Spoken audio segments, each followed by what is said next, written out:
Greetings to all of you on Women's Day. I grew up in an era when marriage, handling a family, raising kids was the only dream that a girl could aspire to. But my parents were different. What they said to me was always make a place for yourself in this world. And that is what they wanted for all their three children, two girls and a boy. I can still hear my father saying, education, skills, abilities, hone them so that you can become a person of substance. He always wanted for us independence, physical independence, emotional independence, intellectual independence, and financial independence. And so my parents nurtured my independence. They they gave me a voice and they listened to everything that I had to say. But it was when I took my first decision, it was something very small, like which birthday frock should I wear. It was absolutely mind-boggling for me. But very soon I realized that that was the toughest part of being independent. Because when I took a decision, I was also taking responsibility for the consequences of that decision, whether good or bad. And believe me, my parents celebrated whenever I took a good decision, but they never helped me when it was a bad one. I'll give you one example. The most important life-changing decision that I took was to marry young. I told my parents that don't worry, I'll finish all my studies. And so what happened?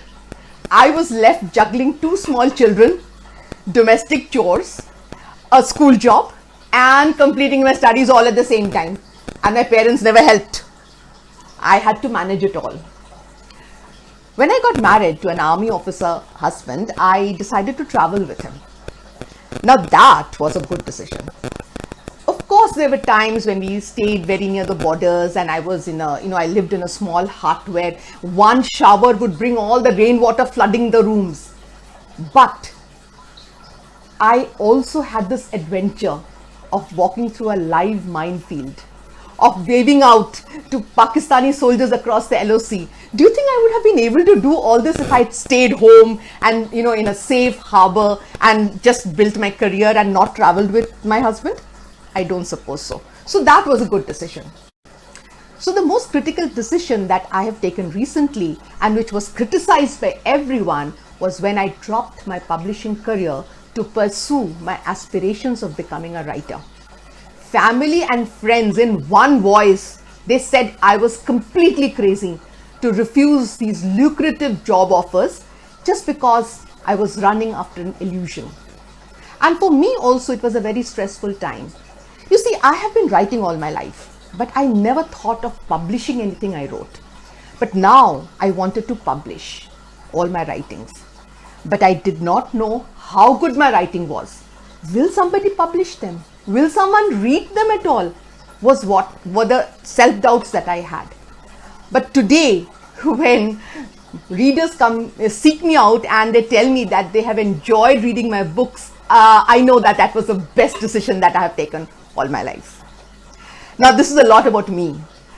I'll just end by saying something which is very close to my heart. You see, when we were growing up, we always heard this dictum. A woman has to work extra hard because she has to be, equal to men or even better than them, because at the end of the day, this was a man's world. Today, many things have changed. Today, most of you are already people of substance because that is the norm. All of you are well set up.